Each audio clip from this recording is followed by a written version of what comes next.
ఇప్పుడు వచ్చిన అందరికీ వందనాలు.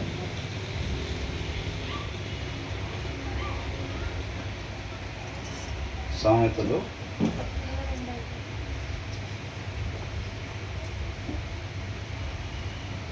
23వ అధ్యాయం మొదటి వచనం. నీవు ఏలికతో భోజనము కూర్చుంటున్న ఎడల నీవెవరి సమక్షమున ఉన్నావో బాగుగా యోచించుము. When you sit to dine with a ruler, పరిపాలన చేసే ఆయనతో, అంటే రాజులతో మనం భోజనానికి కూర్చున్నప్పుడు అంట ఏమని చేయాలంట? Note well what is before you, నీ ముందర ఏముందో జాగ్రత్తగా సమీక్షించుకోవాలన్నమాట, జాగ్రత్తగా చూసుకోవాలి. తర్వాత ఏమంటున్నారండి? నీవు తిండిపోతువైన ఎడల నీ గొంతుకకు కత్తి పెట్టుకొనుము, అతని రుచిగల పదార్థములను ఆశింపకుము, అవి మోసపుచ్చు ఆహారములు. చాలా మందికి అంటే ఏంటి, నాన్ వెజ్ తినకూడదా? దానియేలు ఎందుకని నాన్ వెజ్ రిజెక్ట్ చేశారు? రాజుల భోజనం దానియేలు ఎందుకని తిరస్కరించాడు, వద్దన్నాడు అనేది చాలా మందికి అర్థం కాదు. అది దీంట్లో ఈ 3 వచనాల్లో ఏ సారాంశం అయితే ఉందో దాని నిమిత్తం దానియేలు ఆ భోజనాన్ని వద్దని చెప్పాడు అనమాట. ఇక్కడ ఏమనుంది? నీవు ఏలికతో భోజనం చెయ్యి కూర్చుండిన ఎడల, when you sit to dine with a ruler, note well what is before you, నీ ముందర ఏమున్నదో జాగ్రత్తగా చూసుకునుము అని అంటున్నారు. ప్రతి క్షణం మన యుద్ధ పోరాటం, అవునా? ఈ ఆత్మీయ జీవితంలో ఏముంటి, ఈ లోకం ఎనీ టైం కూడా మనం ఏం చేస్తూ ఉంటుంది, దాడి జరుగుతూ ఉండిద్ది అనమాట. ఈ లోక మాలిన్యం మనకి అందుకోవాలి అన్న ఉద్దేశంతో ఈ లోకాధికారి ఎవరైతే ఉన్నారో అపవాది, మనం ఈ లోకంలో పడిపోవాలి, రేపు నిత్య నరకాగ్నిలో అపవాదితో పాటు మనం కూడా ఉండాలనేదే అపవాది యొక్క ఉద్దేశం అన్నమాట. అవును కదా? కాబట్టి లోకంలో పడేయాలని చెప్పి మనల్ని చూస్తూ ఉంటాడు. అది ఎప్పుడెప్పుడు ఉండిద్ది ఆ పరిస్థితి, ఆ ఎగ్జామ్ ఎప్పుడెప్పుడు ఉంటుంది మనకి? ప్రతి క్షణం ఉండిద్ది అనమాట. అవునా? ప్రతి క్షణం ఆ పరిస్థితిలో నుంచే ఒక విశ్వాసం ముందుకి వెళ్తూ ఉంటాడు.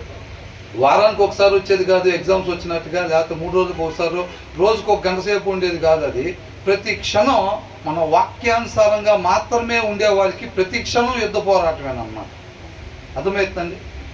కాబట్టి ప్రతి క్షణం అది పదవి సంబంధించింది కావచ్చు, ఆరోగ్యానికి సంబంధించింది కావచ్చు, లేకపోతే ఆర్థికమైంది కావచ్చు, ఏదో ఒక శోధన కూడా మనం వెళ్తూనే ఉంటాం అన్నమాట. ప్రతినిత్యం వల్ల మన ముందు పెట్టబడే ఉండిద్ది. కాబట్టి ఇప్పుడు మనం చూసినట్లయితే మనం ఆహారం ఒకవేళ ఫుల్గా తినేసామనుకోండి, ఇప్పుడు కొంతమంది అనుకుంటాం ఏమని, ప్రార్థనకి ముందు భోజనాలు పెడితే ఏమైందంట,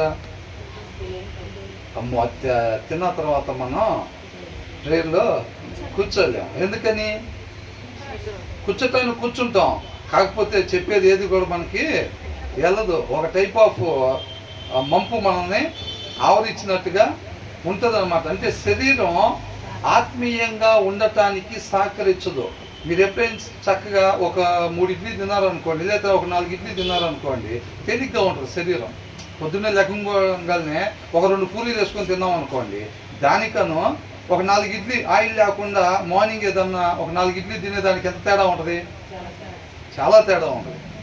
అవునా? ఒక ఆయిల్ ఫుడ్ చక్కగా వేసుకొని ఒక 2 పూరీలు తినేసామనుకోండి, ఇక మన ముందు చిన్న పని కూడా ఎలా ఉండిద్ది? పెద్ద కొండం జరిపినట్టే ఉండేది. అబ్బో, ఇప్పుడు మనం ఆ పని మనం ఎక్కడ చేస్తాం? ఇప్పుడు ఏమని మనం తినేసి చక్కగా కూర్చుంటే, ఆ మమ్మీ నాకు కూడా టిఫిన్ వేసుకురా అన్నారు అనుకోండి పిల్లలు, అప్పుడే ఎలా ఉంటుంది ఆ పని? చిన్న పనే మనకి అదో పెద్ద పనిలాగా ఉండేది. అప్పటికే కప్పని మింగిన పాములాగా అయిపోయింది మన పరిస్థితి. అది అలా కాకుండా మనమే ఆయిల్ లేకుండా చక్కగా ఒక 3 ఇడ్లు 4 ఇడ్లు తిన్నాం అనుకోండి, వాడు ఆ మాట అనగానే అమ్మయ్యా పిల్లోడు అడిగాడు ఆహారం, చక్కగా అది భోజనం పెడితే వాడు కూడా సంతోషంగా ఉంటాడు, మంచి ఆరోగ్యంగా ఉంటాడు అని చెప్పి సంతోషం అనిపించేసి చక్కమ్మని వెళ్ళిపోయి వేసేసాడు టిఫిన్ పెట్టేసి, వాళ్ళ అన్నయ్యకి కూడా అరే నువ్వు కూడా తినేసారా, ఇద్దరు కలిసి తినేసేయండి చక్కగా అని అంటే వేసుకొని రావడానికి బాడీ సహకరిస్తుందా లేదా? బ్రహ్మాండంగా సహకరిస్తుంది అన్నమాట. వెళ్ళిపోయి పిల్లడికి కూడా పెట్టేస్తే చక్కగా ఇద్దరు టిఫిన్ చేసేస్తారు హాయిగా. అవునా? కావాల్సిన శక్తి పిల్లలకి వచ్చేసిద్దాం. అదే ముందు మనం 2 నూనె పూరీలు వేసుకొని తినేసాం అనుకోండి, ఇక పిల్లలు అడిగినా ఎవరు అడిగినా భర్త అడిగినా ఎలా ఉండిద్ది? ఎంత భారంగా ఉండిద్దో అసలు. అవునా? అప్పుడు శరీరం లోపడాలి, లోపరుచుకోవాలంటే ఎంత కష్టమైద్ది అసలు. అవునా కదా?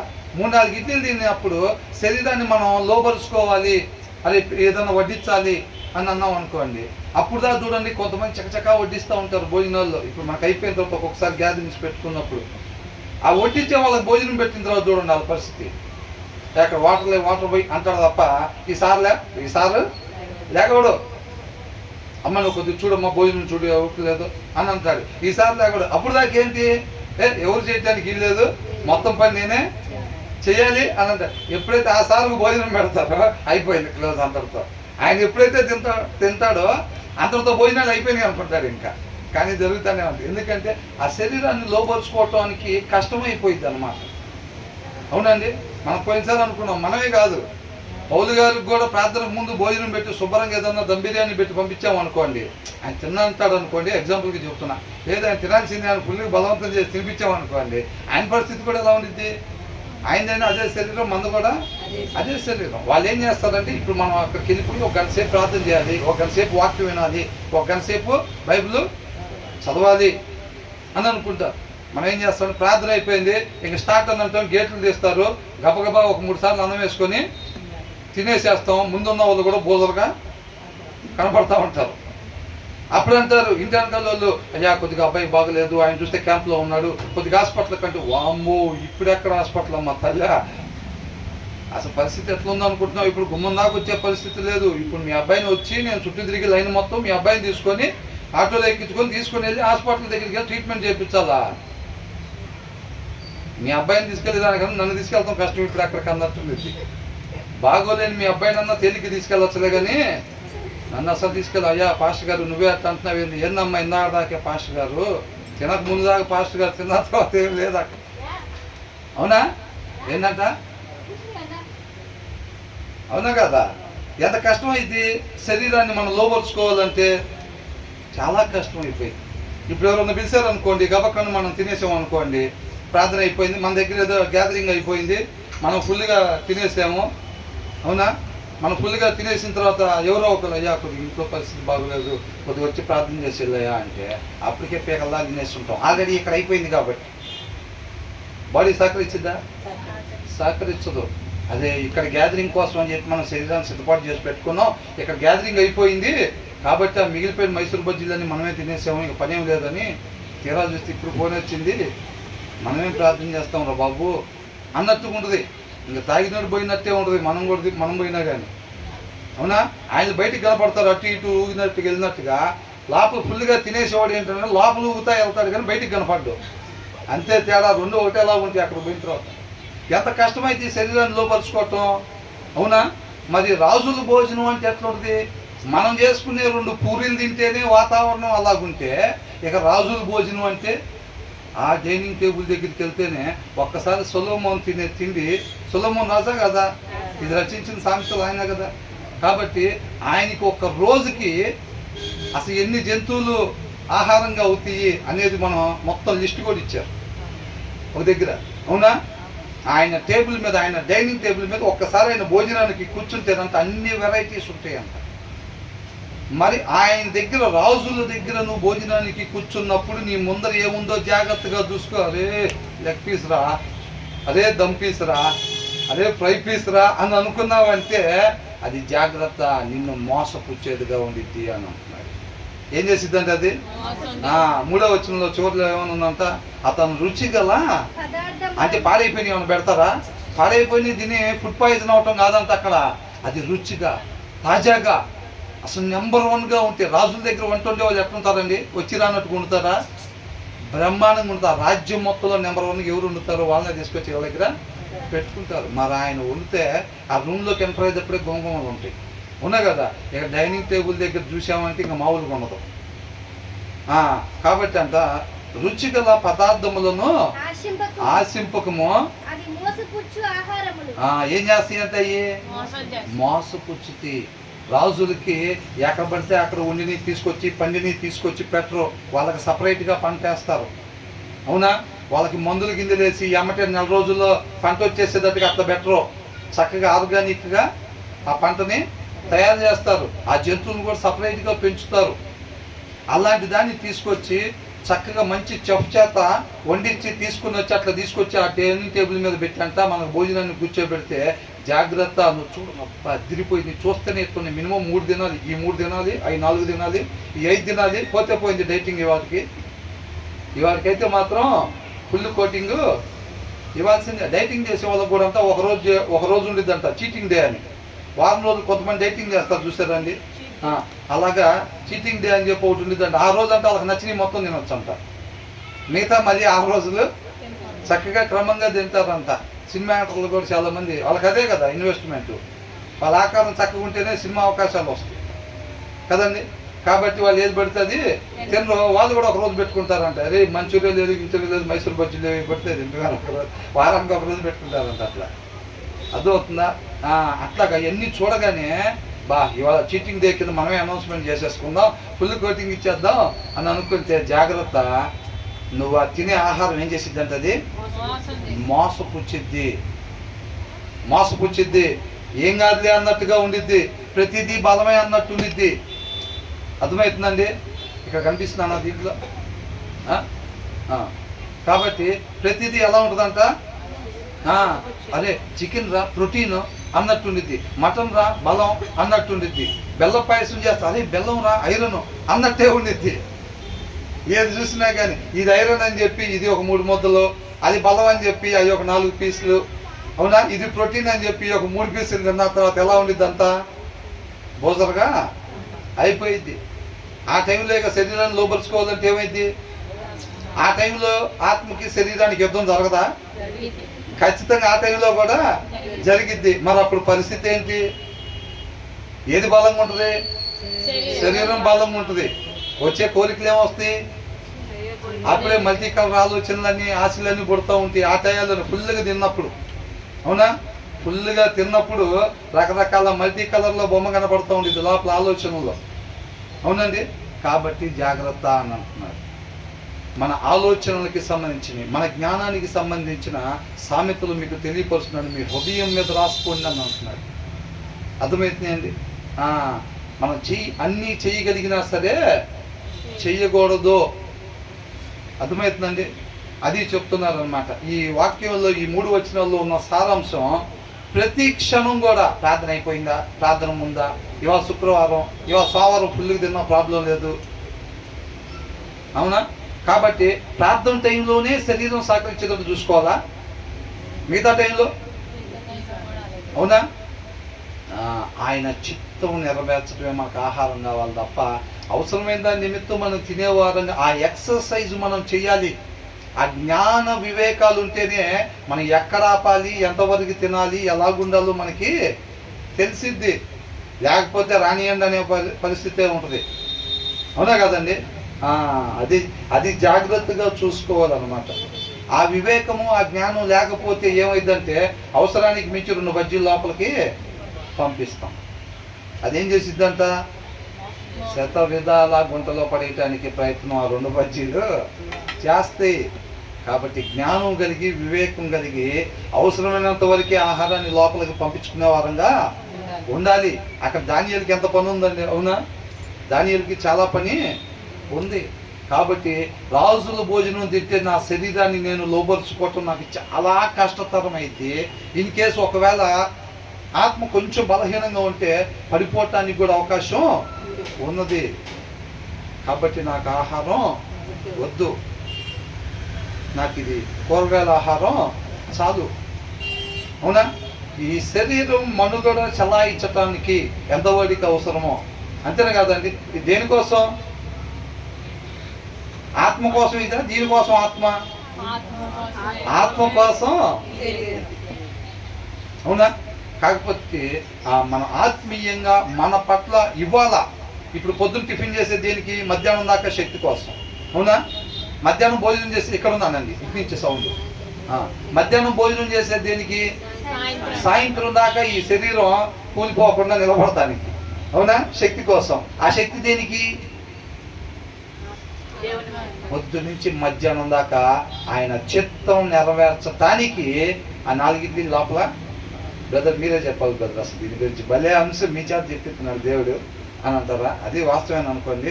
వాక్యం రెండంచులు కలిగిన ఖడ్గం కాబట్టి అటు వినే వాళ్ళకి చెప్పే వాళ్ళకి నాకు చదివేటప్పుడే అనిపించింది, అబ్బా భలే భలే సబ్జెక్ట్ వచ్చింది మనకు మాత్రం అని అనుకున్నాను నేనైతే. కాబట్టి మనకి ఆ జ్ఞాన వివేకాలు, ఆ ఆలోచన జ్ఞానం కలిగిన వాళ్ళంతా ఎంతవరకు ఆపాలో అంతవరకు జాగ్రత్తగా చూసుకుని చెక్ చేసుకోవాలి. అంటే బ్రదర్, అది రాజుల ముందు మనం భోజనానికి కూర్చున్నప్పుడే కదా బ్రదర్, మా భార్య ముందు కూర్చున్నప్పుడు కానీ, బ్రదర్స్ దగ్గర కూర్చున్నప్పుడు కానీ, ఫెలోషిప్లో కూర్చున్నప్పుడు కానీ, వీడి దగ్గర ఏం చూసుకునే పని లేదుగా. అంతేగా ప్రతి క్షణం అన్నమాట. మన ఊపిరి పీలుస్తూ ఉన్నంత సేపు కూడా ఏంటంట, ఆయన చిత్తాన్ని మార్నింగ్ టిఫిన్ ఎందుకు చేస్తున్నాం అంటే ఏం చెప్పాలి, ఆయన చిత్తాన్ని నెరవేర్చడానికి మార్నింగ్ టిఫిన్ చేస్తున్నాం. మధ్యాహ్నం వరకు ఈ శరీరంతో ఆయన ఏదైతే ఆలోచన చేసి ఉన్నాడో నన్ను పూర్తిగా ఉపేక్షించుకొని ఆయన ఆలోచన యావత్తు జరిగించే దానికోసమే ఈ శరీరం మధ్యాహ్నం దాకా నిలబడే దానికోసమే నేను ఈ ఆహారం తీసుకుంటున్నాను అనేది జ్ఞాపకం పెట్టుకోవాలి. మరి ఆయన చిత్తం సంగతి తర్వాత ముందు 4 వెరైటీలు నేను లోపలేసేస్తే అయిపోయిద్దానంటే ఎంత కష్టమైద్ది అసలు. అది పరిశుద్ధాత్మ దేవుడు ప్రేరేపిస్తున్నాడని తెలుసు, వెళ్ళి ఒక గంట సేపు ప్రార్థన చేయాలంటున్నాడని తెలుసు, ఆయన శరీరం మాత్రం నేను కదలను. అది దేవుడి స్వరమే. నేను ఒక గంట సేపు ప్రార్థన చేయమని దేవుడు ప్రేరేపిస్తున్నాడు, పరిశుద్ధాత్మ దేవుడు, అది నాకు అర్థమవుతుంది, కానీ నేను మాత్రం కదలను. ఒక గంట సేపు వాక్యం చదువుకో, ఇవాళ సెలవు కదా, నీకు మంగళవారం కదా, చదువుకో అని అంటే నాకు అర్థమవుతుంది, కానీ నేను మాత్రం కదలను. ఎందుకని? ఆహారం లోపల ఏదైతే వేసామో ఆ జ్ఞానం లేకుండా, ఆ వివేకం లేకుండా వేయకూడని ఆహారం ఎక్స్ట్రా క్వాంటిటీ వెళ్ళింది చూసారండి. ఆ ఎక్స్ట్రా క్వాంటిటీ ఏదైతే వెళ్ళిందో అది చేస్తుంది ఈ తిప్పలు మొత్తం. కాబట్టి డైనింగ్ టేబుల్కి ఈ చోటు నుంచి ఆ చోటు దాకా వెరైటీస్ చూడంగానే ఒళ్ళు మర్చిపోబాక అంటున్నాడు. జ్ఞాన వివేకాలు కలిగి నీకెంతవరకు అవసరమో అంతవరకే దాన్ని తీసుకో, లేకపోతే విలువైన దాన్ని పడగొట్టిద్ది. నువ్వు ఆ ఎక్స్ట్రా వేసేది ఉందో చూసారండి, ఆ ఎక్స్ట్రా వేసేది నీ శరీరాన్ని కాదు పడగొట్టేది, నీ ఆత్మని పడగొట్టిద్ది. దేన్ని పడగొట్టిద్దంట? ఆ ఎక్స్ట్రా డోసు నీ గొంతుకి కత్తి పెట్టుకోలేకపోతే గనక నీ ఆత్మని పడగొట్టిద్ది ఆ ఎక్స్ట్రా వేసేది నువ్వు. కాబట్టి ప్రతి క్షణం శరీరం సహకరించేటట్టుగా ఒక విశ్వాసి తీసుకోవాలంతే. అర్థమవుతుందండి? కాబట్టి మనం ఎలా పడితే అలాగా తినటానికి వీలేదు, ఆదివారం కోసం ఎదురు చూడటానికి వీలేదు. ప్రతి క్షణం కూడా మన శరీరానికి ఎంతవరకు అవసరం అంతవరకు తీసుకో, అంతే తప్ప నాన్ వెజ్ తీసుకోవద్దని ఏం చెప్పట్లేదండి. ఏదైనా లిమిట్.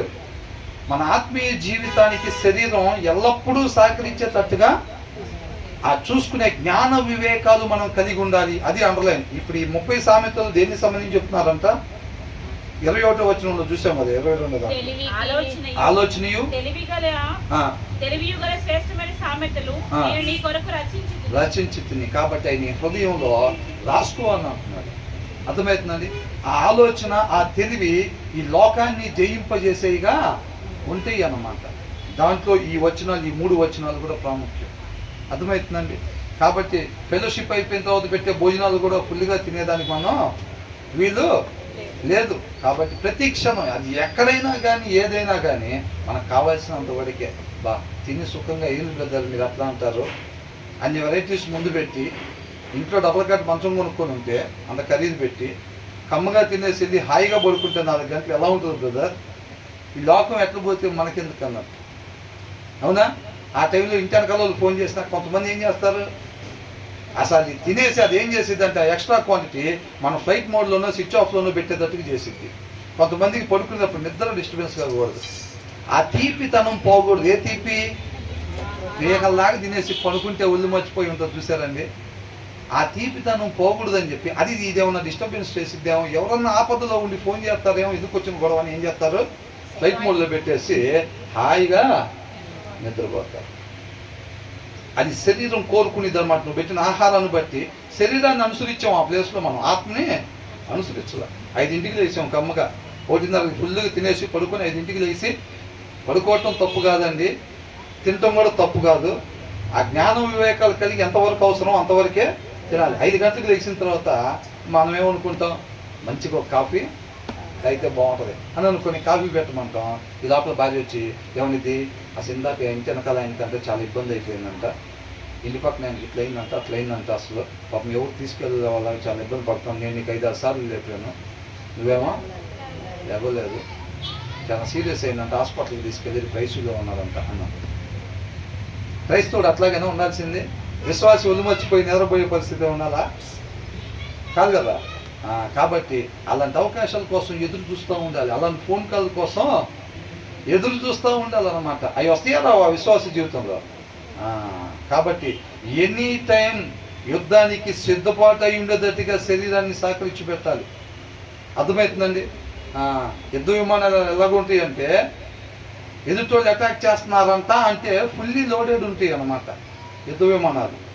ఇమ్మీడియట్గా వాళ్ళకి వెళ్ళిపోయి వాళ్ళకి అటాక్ చేసేదానికి రెడీగా ఉండాలి. మన శరీరాలు కూడా ఎనీ టైం మన ఆత్మీయ జీవితం పోరాటం ముందుకు సాగే దాంట్లో మన శరీరం అట్లా సహకరించేటట్టుగా ప్రతి క్షణం శరీరాన్ని అలాగా ఉంచుకోవాలి అని అంటున్నాడు. విశ్వాసం ఎక్కడికి వెళ్ళినా ఎన్ని వెరైటీస్ ఉన్నా సరే కంట్రోల్ అవ్వట్లేదు బ్రదర్.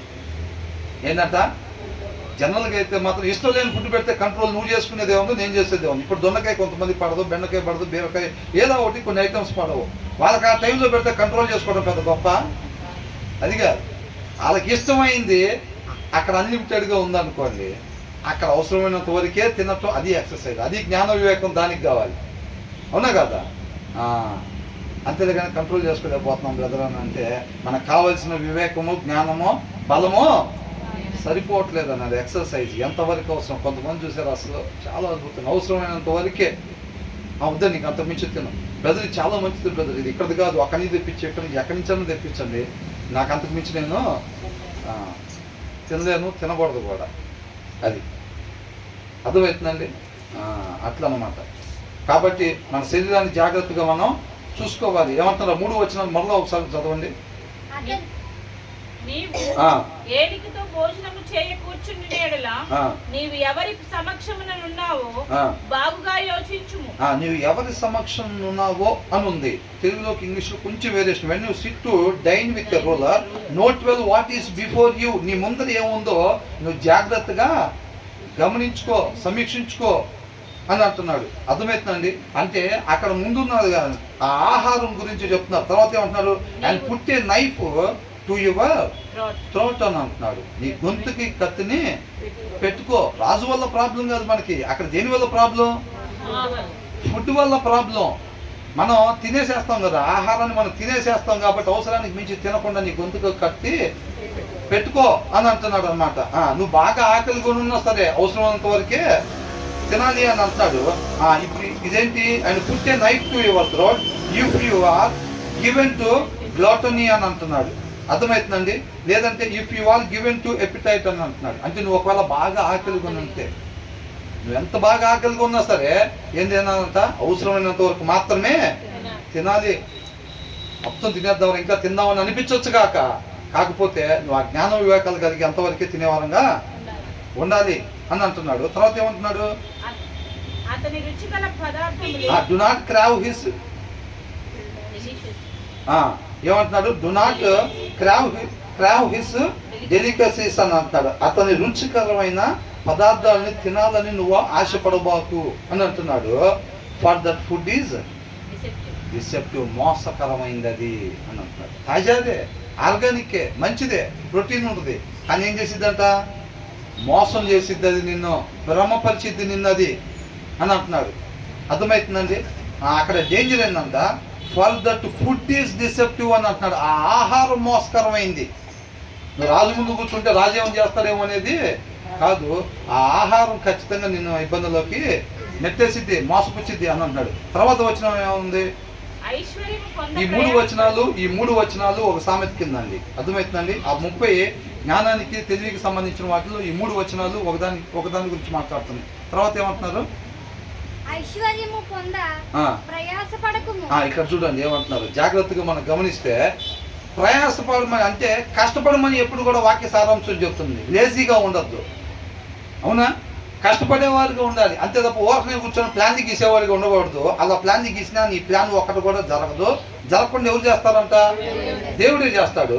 కాబట్టి నువ్వు ప్రయాసపడు, కష్టపడు. ఇతరుల కోసం మన చేతులు కష్టపడాలి, కానీ దేనికోసం పడకూడదంట?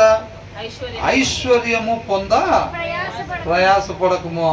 డబ్బులు సంపాదించాలి. ఏంటని చేసి డబ్బులు సంపాదించాలి, డబ్బులు కూడబెట్టాలి. 1,00,000 చేయాలి, కుదిరితే 2 లక్షలు చేయాలి, ఇంకా కుదిరితే 3, 5, 10, 15, 50, 100. ఇంకా శక్తి ఉంది, ఇంకా వయసు ఉంది. కుదిరితే తర్వాత తరానికి కూడా, ఇంకా కుదిరితే ఇంకో తరానికి. దానికోసం ఇప్పుడు నువ్వు ప్రయాసపడబాక. Do not toil to acquire wealth అంటున్నాడు. అంటే మనం పనికి పోతున్నావు అంటే ఎందు నిమిత్తం నువ్వు పని చేస్తున్నావో జ్ఞాపకం పెట్టుకో అని అంటున్నాడు. అర్థమవుతుందండి? ఇప్పుడు పొలం పనికి వెళ్ళే వాళ్ళు అవి కోస్తున్నారు అనుకోండి, అవునా? అది జ్ఞాపకం పెట్టుకొని హృదయం మీద రాసుకో, అది చెరిగిపోదని అంటున్నాడు. ఏమని? నువ్వు ఎందు నిమిత్తం దాన్ని కట్ చేస్తున్నావో దాన్ని జ్ఞాపకం పెట్టుకో. సాయంత్రం పూట ఇచ్చే ఆ డబ్బులు దాచుదామనా, మళ్ళీ రేపు కూడా వచ్చి కట్ చేసి దానిపైన మళ్ళీ ఈ 300 పోగేద్దామనా, లేదా దానిపైన ఇంకో ఈ 3,000 కూడా పోగేద్దామనా? అట్లా పద్దాకులో ట్రంక్ పెట్టి తీసి చూసుకొని ఇన్ని డబ్బులు పోగేసాం. కుదిరితే మరలా పని చేయాలి, అవసరమైతే ఓటీ చేయాలి. దేనికి? ఇంకో ట్రంక్ పెట్టి నింపటానికి. అర్థమవుతుందండి? అంటే ఏమంటున్నారు? నీ చూపు దాని మీద నిలపొద్దు. నీకేం కావాలో నాకు తెలిసిన నీతిని రాజ్యాన్ని నువ్వు మొదటగా వెతుకు. నీకు ఇక్కడ ఏం కావాలో నేను చూసుకుంటా.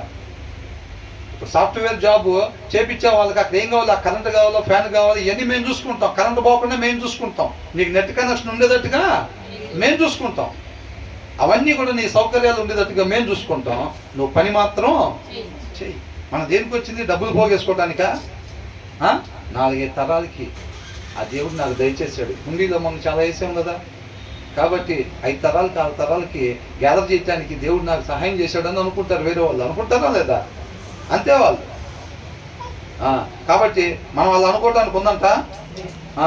Do not toil to acquire wealth, be discerning enough to desist అన్నాడు. ఏంటంట? దానికి ఏం చేయాలంట? తర్వాత తెలుగులో ఏమైనా ఉంది అక్కడ? నీకు అట్టి అభిప్రాయము కలిగినను దాన్ని విడిచిపెట్టు. ఏం చేయాలంట? ఏమనుందంటే ఇక్కడ చూడండి దయచేసి. డబ్బులు సంపాదించాలి అన్న ఉద్దేశంతో, లేదా పేరు సంపాదించాలి అన్న ఉద్దేశంతో, లేదా ఇక్కడ ఘనత సంపాదించాలి అన్న ఉద్దేశంతో నువ్వు పని చెయ్యొద్దు. అలాంటి ఆలోచన నీ దగ్గరికి రాకుండా దాన్ని దూరం పెట్టే వివేకం కలిగి ఉండు అని అంటున్నారు అనమాట. అర్థమవుతుందండి?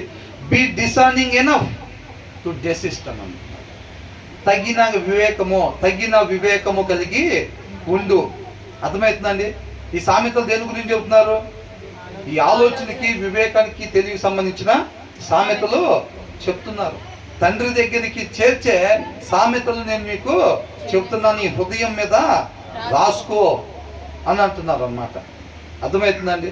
కాబట్టి డబ్బులు సంపాదించాలి అనే దానికోసం నువ్వు ఎప్పుడు కూడా కష్టపడకూడదు. ఆ అభిప్రాయము నీ దగ్గరికి రాకుండా దాన్ని దూరం పెట్టే వివేకము కలిగి ఉండు అని అన్నారు. చాలా మందికి ధ్యాస నిలపలేకపోతున్నారండి. ధ్యాస నిలపలేకపోతున్నారు. నాకైతే ఇది చాలా ప్రాముఖ్యం అని నాకు అనిపిస్తూ ఉంది. కాకపోతే కొంచెం అటు ఇటు ఉంది పరిస్థితి, అవునా? కాకపోతే సమయాన్ని బట్టి కూడా ఉంటుంది అనుకోండి. నేను కూడా ఆలస్యంగా రావడానికి కొన్ని కారణాలు ఉన్నాయి. కాబట్టి ఏంటంట? డబ్బులు సంపాదించాలన్న ఉద్దేశంతో మీరు పని చేయబాకండి. ఉద్దేశం ఏం కావాలి? ఆయన చిత్తం నెరవేర్చడానికే, అవునా? ఆయన చిత్తం నెరవేర్చే దానికోసమే మనం పనిచేసే వారంగా ఉండాలి. మనకు అవసరమైనంత వరకు చేయాలి. మిగతా వాళ్ళు ఏదైతే మిగిలిన దాంట్లో ఎవరైతే అవసరతలో ఉన్నారో వాళ్ళకి మనం సహాయం చేసే వారంగా ఉండాలి. అప్పుడు ఇతరుల కొరకు మన చేతులు కష్టపడేగా ఉంటేలే కానీ రూపాయి పోగేద్దామన్న ఉద్దేశంతో పనికి పోబాకండి. అది బిజినెస్సే కావచ్చు, జాబే కావచ్చు, ఏదైనా కానివ్వండి. డబ్బులు పోగేద్దామన్న ఉద్దేశంతో మీరు పని చెయ్యొద్దు అని అంటున్నాడు. ఎందుకని? అలాంటి ఆశను మీ దగ్గరికి రాకుండా దాన్ని దూరం పెట్టడానికి ఏం కావాలి? వివేకం కావాలి. ఇందాక కూడా ఏమనుకున్నాం? తినాల్సినంత వరకే. నీ ముందు ఎన్ని వెరైటీస్ పెట్టినా సరే నీ ఆత్మీయ జీవితానికి ఇబ్బంది కలగకుండా నీ శరీరం సహకరించేటట్టుగా నీకు ఎంతవరకు ఆహారం అవసరం అంతవరకే నువ్వు తినే జ్ఞానం వివేకం మనకి ఉండాలి. అది లేకపోతే ఏమైంది, అవసరతకు మించి తింటాం. అది మనల్ని పడగొట్టింది. అర్థమవుతుందండి? అది మనల్ని పడగొట్టింది. కాబట్టి ఆ జ్ఞానం వివేకం ఉంటేనే నువ్వు ఆపగలుగుతావు. నువ్వు బైబిల్ చదవకపోతే చూసారా, దానికి దీనికి లింక్ ఉందా లేదా? నువ్వు వాక్యం బాగా చదువుతుంటే నీకు ఆ జ్ఞాన వివేకాలు వస్తే నువ్వు ఎంతవరకు తినాలో అంతవరకే నువ్వు ఆపుకోగలిగే శక్తి నీకు నాకు వచ్చింది. లేకపోతే కనుక అనుకుంటాం అవసరమైనంత వరకే తినాలని, కానీ సిట్టింగ్లో కూర్చున్న తర్వాత ఏమైంది, అవసరానికి మించి వెళ్ళిపోయింది. బలం లేకపోతే అంతే, బలం లేకపోతే వెళ్ళిపోయింది అనమాట. కాబట్టి ఇక్కడ కూడా ఏమంటున్నారు, అరే డబ్బులు పోగేద్దాము అన్న ఉద్దేశంతో మన పని పోకూడదని అనుకుంటాం. కాబట్టి ఏం జరిగింది, ఆటోమేటిక్గా డబ్బులు పోగేసేదానికే జరిగింది అనమాట. కాబట్టి ఆ ఉద్దేశాన్ని దూరపరిచే దానికోసం డబ్బులు పోగేద్దాము అన్న ఆలోచన నీకు రాకుండా ఆ వివేకం కలిగి ఉండాలన్నమాట. తగిన వివేకం దాన్ని దూరం పెట్టేటట్టుగా. కానీ నీ పక్కన వాళ్ళు ఎట్లుంటారు, ఇది ఎనీ టైము ఇప్పుడు ఒక నేషనల్ హైవే పక్కన సబ్ రోడ్ వెళ్తూ ఉంటుంది చూసారా, ఈ మైండ్ సెట్ మన పక్కన ఎనీ టైం ఉండాలి. ఇప్పుడు ఈ వచనం ప్రకారంగా మనం ఉండాలి, ఇందాక వచ్చిన ప్రకారంగా మనం ఉండాలి. ఎప్పుడు మన పక్కన కూర్చున్నవాడు బ్రహ్మాండంగా తినేస్తూ ఉంటాడు మొత్తం. ఆ టైంలో నువ్వు నేను అవసరమైనంత వరకే తినాలి. ఇటు పక్కన చూస్తే వాడికి వేసిన 2 పీసులు తినేసి ఇంకో 2 వేయమని అడుగుతూ ఉంటాడు. ఇటు పక్కన చూస్తే వాడికి వేసిన 2 తినేసి ఇంకో 2 వేయమని అడుగుతూ ఉంటాడు. ఆ టైంలో మనకు అవసరమైనంత వరకే మనం తినాలి. అందరూ అట్లాగే ఉండరు.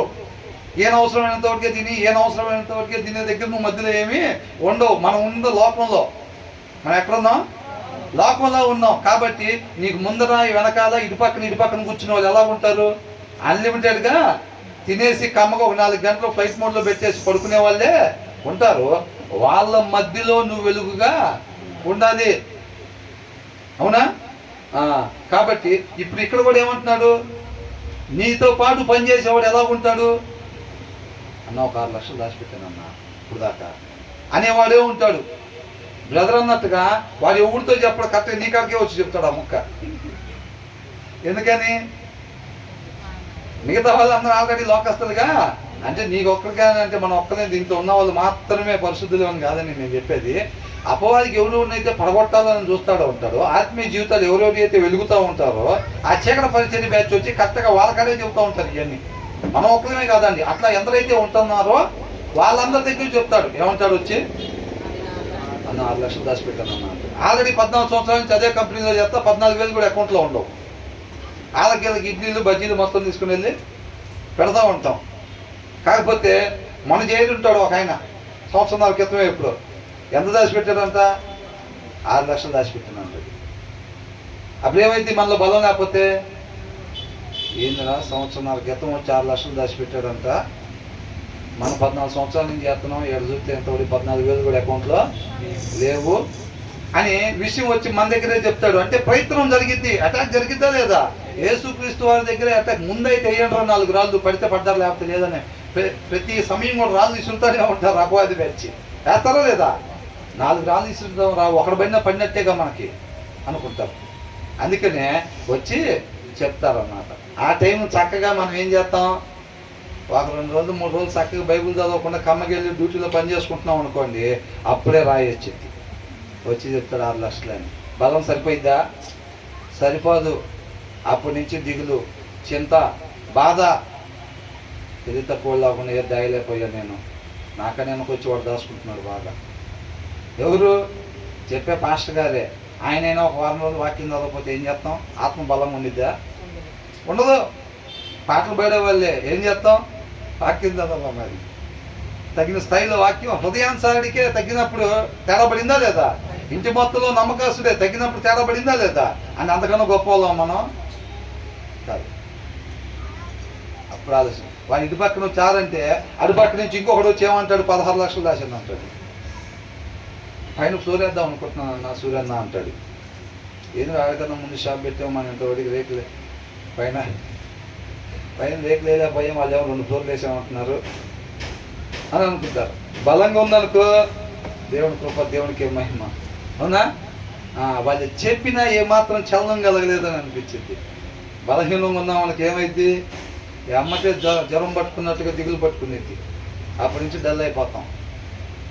ఏందండి డల్గున్నారని బాగా అడిగిన దాకా అయితే పరిస్థితి.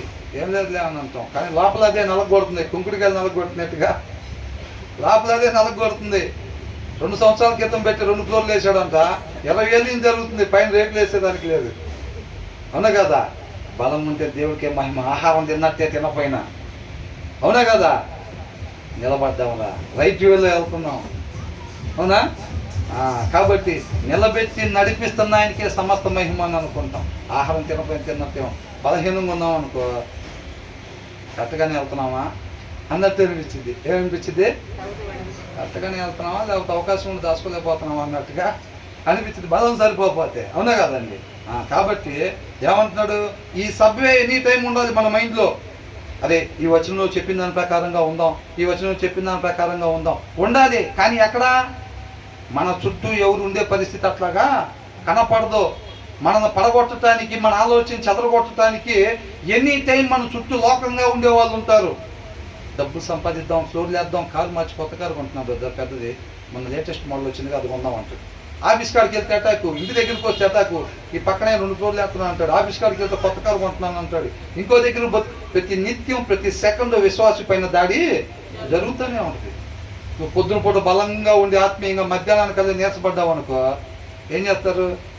మధ్యాహ్నం అటాక్ చేసినప్పుడు పడిపోవాలి.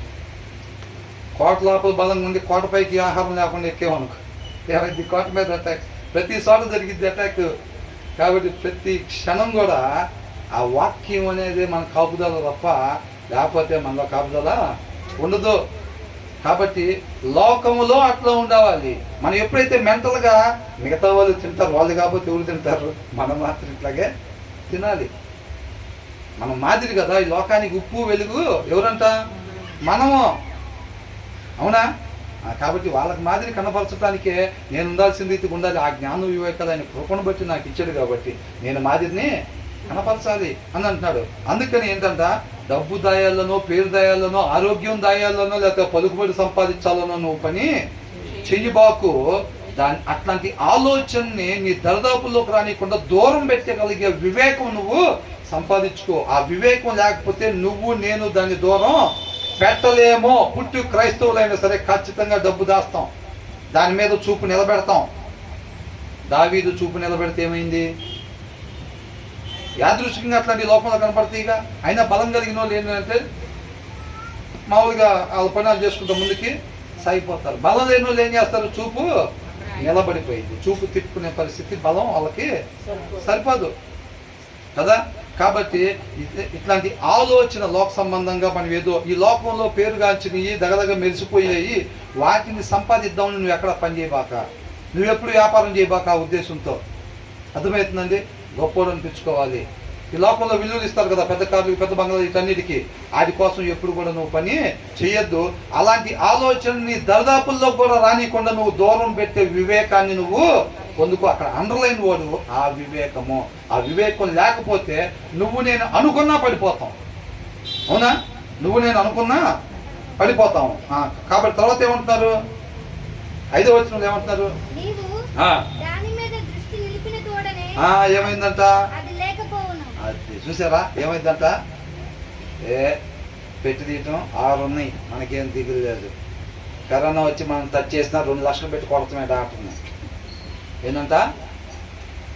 2 ఉన్నాయి, 6 ఉన్నాయి, 16 ఉన్నాయి. మనల్ని ఎవరు రాపేదంటే, నువ్వు ఎప్పుడైతే నువ్వు చూడాల్సిన వైపు కాకుండా, ఆయన వైపు కాకుండా నువ్వు వీటిలో దీని వైపు, నీ ఆరోగ్యం వైపు, నీ శరీరం, కొంతమంది శరీరం చూసి మనల్ని ఎవరు 3-4 కొడతాం. ఏంటంట? 3-4 కొడతారంట. కొంటమే ఎవరినైనా అంటారు. కొంతమందికి ఏంటి? వాళ్ళ ఆశ్రయ దుర్గం డబ్బు, వాళ్ళ ఆశ్రయ దుర్గం వాళ్ళ శరీరం, వాళ్ళ ఆశ్రయ దుర్గం వాళ్ళ కుటుంబాలు. ఫోన్ చేస్తే లారీలో దిగుతారు, తర్వాత పాటలు పెట్టుకొని వెళ్తారు, అవునా? కాబట్టి ఇవన్నీ కూడా వీళ్ళు ఏంటంటే అదే ఆశ్రయ దుర్గం. ఇన్ఫ్లుయెన్స్, నేను ఫోన్ చేస్తే ఎమ్మెల్యే ఎత్తాడు, మినిస్టర్ ఎత్తాడు. ఇలా ఆశ్రయ దుర్గం. నువ్వు చూడాల్సిన వైపు కాకుండా నువ్వు వేరే వైపు చూపు నిలబెట్టావు అనుకో, అది నిజంగా నేను తీసుకెళ్ళిన డబ్బులు ఖర్చు అవ్వలేదు, ఇవాళ పనిచేసిన డబ్బులు కూడా ఈ వారం వచ్చినవి కూడా దాని మీద దాసామంటే ఇంకా డబ్బులు పెరుగుతాయి.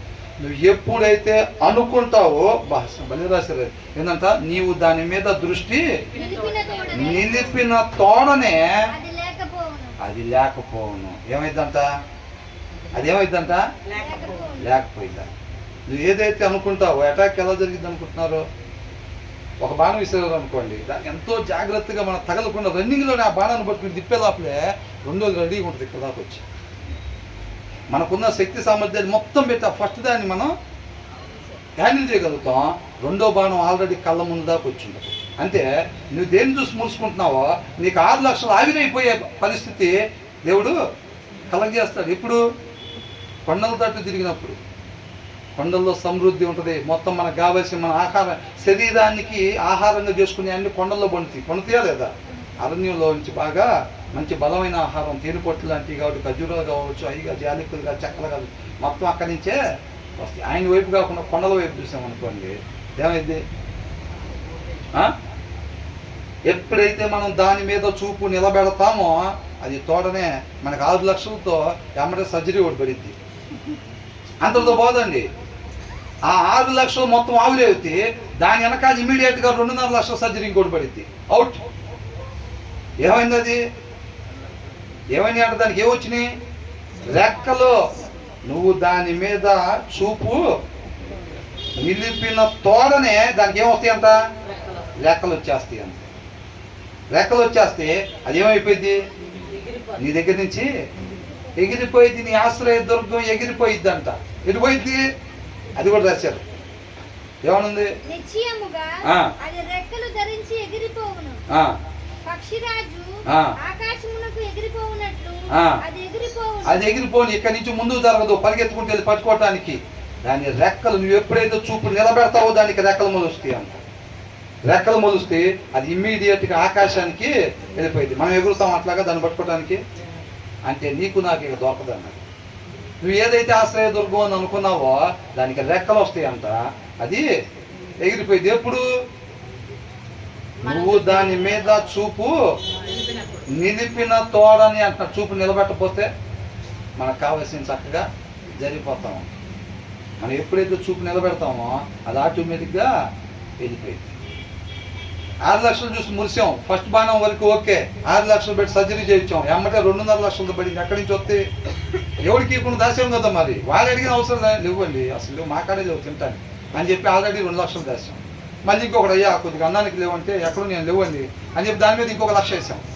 వాళ్ళు అడుగుతుంటే ఈడు అడుగుతుంటే ఎవడు అడిగినా ఇవ్వకుండా దాచిపెట్టాం. మరి 6 లక్షలు అయిపోయినాయి ఒకసారి. తర్వాత 2.5 లక్షలకు ఎవరు ఇస్తారు? ప్రభువా అని అంటే నువ్వు అసలు నాకెళ్ళి చూడకుండా నాకెళ్ళి చూసేవారు, ఇప్పుడు నేను ఎందుకు మాట్లాడతాను అంటున్నాడు ఆయన. ఏమైంది మరి అంటాడా లేదా? నా మాట పట్టించుకోకుండా మీరు వెళ్ళారు కదా, మిమ్మల్ని అక్కడ అప్పగించింది నేనే కొట్టమని. దెబ్బ పడుతుంటే ప్రభువా ప్రభు అని అంటాడు ఆయన, కాముకుంటాడు. ఇంకో 4 దెబ్బలు పడితేనే ఆకారం వచ్చిందండి, త్వరగా 4 కూడా కంప్లీట్ చేయండి సార్ మీద అంటారు. అప్పటికే నలిగిపోయి మొత్తం గర్వం అంతా అనిగిపోయింది. నాయన నీ పాదాలు చెంతే నా శాశ్వత జీవితం ప్రభువా అంటాం. తీసుకురండి లోపలికి అంటారు. ఎప్పుడు దాకా? మళ్ళీ ఆ గర్వపు కొమ్ములు మొలిసిన దాకా. అవునండి, మళ్ళీ గర్వపు కొమ్ములు. అందుకనే అనుకుంటా దావీదు బహుశా ఒరే బాబు ఇది మనం నాశనం చేసేది వద్దు, ఎవరైతే అవసరంలో ఉన్నారో అలా పంపించండి అన్నారా లేదా? కాబట్టి మనం చూసుకోవాలి. సొలొమోను ఏం చేశాడు? రాణ్యండ్ర బాబు ఎంత మిగిలితే అంత ఖజానాను దోసేయను అన్నాడు. ఖజానా దోసితే ఏమైంది? బహుభార్యం చేసుకోవాలి నాయన, అది మంచిది కాదు. అన్ని నువ్వు మిగతా వాళ్ళని వివాహం చేసుకోవద్దని అంటే ఫస్ట్ టైం ఇమ్మీడియట్గా ఎవరితో యుద్ధాలు లేకుండా కమ్మగా వాళ్ళ కుమార్తెలు అందరినీ వివాహం చేసుకుని సమాధానం చేసుకున్నాళ్లే. కానీ వాళ్ళందరూ వచ్చిన విగ్రహారాధన శుభ్రంగా అంటగట్టేశారు. అవునా? ఆయన దగ్గర ఉన్న డబ్బు ఘనత పేరు బాగానే ఉంది, ఆత్మీయ జీవితం ఎడిపోయింది. అదే మరి ఆ ఎక్స్ట్రా ఏదైతే వేస్తాం ఆ ముద్ద జడగొట్టిద్దంట మనం. అవునా కదా? మన సాక్షి జీవితం అదే జడగొట్టేది. బ్రదర్ కదా బాగానే ఉన్నాడు, భోజనం పెట్టిన తర్వాత తేడా పడింది బండి అంటాను. బ్రదర్కి ఆ ఎక్స్ట్రా ముద్ద పడింది చూసారా? ఆ ఎక్స్ట్రా ముద్ద పడినప్పుడే రంగు మారినాయి. బ్రదర్ కళ్ళు రంగు ఎప్పుడు మారినాయి అంట. అప్పుడు దాకా పాపం నా గొర్రెలు నేను ఆమె చూసుకోవాలి. గొర్రె ఎక్కడ బాగోపోయినా తల్లి ఏమైందమ్మా నీ కాలుకి అనేటట్టుగా ఉండాలి కాపరి. అవునా? ఎప్పుడైతే ఎక్స్ట్రా ముద్ద పడిందో గొర్రెలు అరుతున్నా కానీ అసలు వినపడతలేదు. ఇంకా 4 గంటల స్లీప్ తర్వాత ఏదైనా. అవునా కదా? కాబట్టి అది అంతే నేను అనేది. ఇది అందరికీ సంబంధించిందండి, ఇది అందరికి సంబంధించింది. అది పైన పోస్ట్ తెగించి కింద దాకా ఎవరికైనా సరే ప్రతి ఒక్కళ్ళు కూడా అదంట రెక్కలు కట్టుకొని ఎగిరిపోయిద్ది అని అంటున్నాడు. ఏంటంటున్నాడు? When your eyes light on it it is gone అంటున్నాడు. నువ్వు ఎప్పుడైతే దాని మీద చూపు నిలబెడతావు అది వెళ్ళిపోయింది. For suddenly it sprouts wings అని అంటున్నాడు. అప్పటికప్పుడే రెక్కలు మొలుస్తాయి అంట. దాన్ని ఇక ఉండదు నీ కాడ. ఎందుకు? నువ్వు చూడాల్సిన వైపు కాకుండా చూడకూడని వైపు నువ్వు చూస్తున్నావు. నిజమైన ఆశ్రయదుర్గం వైపు కాకుండా నువ్వు డమ్మీ ఆశ్రయదుర్గాన్ని నువ్వు ఏర్పాటు చేసుకున్నావు. అవునా? నిన్ను ప్రేమించేవాడు నువ్వు దానికెళ్ళే చూసుకుంటా, ట్రంక్ పెట్టిలో డబ్బులకెళ్ళే చూసుకుంటా కళ్ళు మూసేవనుకో, రేపు రోజు ఎక్కడికి పోతాం? నిత్య నరకానికి నీవు పోతాం. కాబట్టి అలా నశించిపోవటం ఇష్టం లేదు. ఆయన మనం ప్రేమించేవాడు కాబట్టి ఆయన మనం అపార్థం చేసుకున్నాం. ప్రభా పైసా లేకుండా చేసేవాడిని ప్రభా, అంతసేపు చేసే గంటలు చేసే ప్రార్థన, నువ్వు అసలు రహస్యంగా ప్రార్థన చేయమని చెప్పే గదుల్లో చేసేగా ప్రభా, పైసా లేదండి ప్రభా. అపార్థం చేసుకుంటామా లేదా? ఖచ్చితంగా చేసుకుంటాం అపార్థం. అవునా? ఖచ్చితంగా అపార్థం. ఆ రకంగా ప్రార్థన చేస్తే కూడా 6 లక్షల సర్జరీ పడుతుందండి. ఇవాళ నుంచి వద్దు బైబిల్ తీసి పక్కన పెట్టనే వాళ్ళు లేరా? ఉన్నారు. ఆయనగా తెలుసుకోకపోతే ఏం చేస్తాం? 6 లక్షల సర్జరీ. వాళ్ళకి పడలేదు, లోపంలో ఉండే వాళ్ళు వీళ్ళకి పడలేదు, ఏమకు పడలేదు, ఆమెకు పడలేదు, అన్నకు పడలేదు, ఈ అన్నకు పడలేదు, మాకు పడింది. ఏం చేశాడండి ఆ దేవుడు మాకు? అది పడటమే నీకు మేలు. చూడాల్సిన వైపు చూస్తావు. లేకపోతే పొద్దుకు పెట్టి తీయటం, పెట్టిలో చూస్తావు. నిన్ను నాశనం చేసింది కాబట్టి అది నిన్ను ప్రేమించి ఆయన నీ చూపు మార్చాడు. అదేం చేస్తాం? 6 లక్షల సర్జరీ ప్రభావ, నువ్వేం చేయాలి ప్రభావ? ఆడికేమో చెవులు లేవన్నావు, కళ్ళు లేవన్నావు, వాళ్ళు చూస్తే కోట్లు కోట్లు సంపాదిస్తున్నారు. నీకు అన్నీ ఉన్నాయన్నావు, నాకాడ ఏం లేకుండా పోయినాయి ప్రభావ. ఎప్పుడు ఆయనతో తగిన సమయం గడపట్లేదు అనుకోండి, మనకి ఆయన హృదయాల్లో వచ్చింది తెలియదు. దాని వెనకాల మేలు మనకి తెలీదు. అపార్థం చేసుకుంటాం. కొద్దో గొప్ప ఉంటే అపార్థమే జరిగిద్ది. పరాక్రమం కదా బలాఢ్యుడే అంటే గిద్యోని, అబ్బో అంత సేటుకి మేము పరాక్రమం కలిగినట్టు మేమెందుకు దొల్లగొట్టేదాన్ని వెనకాల దాక్కుంటామని అంటున్నాడు. అన్నాడా లేదా? దేవుడు నీకు తోడుకున్నాడు అంటే ఏ దేవుడు బాబు? ఆ దేవుడు ఇన్ని రోజులు తోడుకుంటేనే ఈ చెట్టు దీని వెనకాల దాక్కుండా ఉన్నా నేను భలే చెప్పేవాళ్ళే అని అంటున్నాడు. అంటే ఏమనుకుంటున్నాడు? అపార్థం చేసుకుంటున్నారా లేదా? అపార్థం చేసుకుంటున్నారు. కాబట్టి మనం జాగ్రత్తగా ఆయన హృదయాలోచన కనుక్కొని ఉండాలి. ఇందుక తీసుకొచ్చింది నా కుమారుని బలితో కడగటానికి నువ్వు నాకు పిల్లలు ఎత్తామనింది అనుకున్నాడు అబ్రహాం. అనుమానానికి తావులేదు. అసలు డౌట్ పడటానికి కానీ, బలహీన పడటానికి కానీ వాళ్ళ అవకాశం లేకుండా ఎనీ టైం వాళ్ళ ఆత్మ బలంగా ఉందా లేదా, ఆత్మ బలంగా ఉందా లేదా, ఆత్మ బలంగా ఉందా లేదా. ఆ ప్రదేశాల్లో ఎక్కడైతే శరీరం ఒకవేళ ఒక అడుగు ముందు కనపడుతుందని అంటేనే వాళ్ళు ఎమ్మటే దాన్ని ఉపవాసం ఉంచేవాళ్ళు. దానికి ఉపవాసం, ఆచార ఉపవాసాలు కాదు. మనకి గుడ్ ఫ్రైడేకి దానికో దీనికో కాదు. కానీ ఎప్పుడైతే ఆత్మ కన్నా శరీరం బలంగా అనిపించే పరిస్థితి ఉందో, సహకరించట్లేదని అనిపిస్తుందో, ఇమీడియట్గా దానికి ఏం చేయాలి? దానికి ఉపవాసం ఉంచాలి. అవసరమైతే 4 ఇడ్లీల ప్లేస్లో 2 ఇడ్లీలే దానికి పెట్టేవారంగా ఉండాలి. దీన్ని మాత్రం చక్కటి ఆహారం పెట్టేవారంగా ఉండాలి. కాబట్టి తర్వాత ఏమంటున్నాడు?